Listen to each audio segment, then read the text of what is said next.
Hirlock. Minister, I'd like to come back to the women involved and the briefing.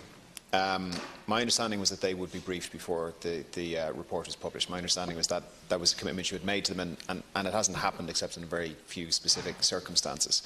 Can you ask, will you liaise with the women and with the families as a matter of urgency to offer them a briefing directly with Dr. Scally? Certainly, we were briefed by Dr. Scally. It was very useful to be able to ask him directly various parts and get his thoughts on things that maybe you wouldn't necessarily write down in a report. So can I ask you, is anything underway, and when can the women and the families expect to get a briefing directly from Dr. Scally and be able to engage with him and his team? Thank you. I've heard you make this point a number of times, and I accept you make it from the point of view of wanting to achieve good and stand by the people who have been impacted. My understanding is Dr. Scally firstly made the decision about how best to brief those impacted as is appropriate. It was an independent process. He took the view, I share it, the best way was to brief Vicky Phelan, who we wouldn't have had this without.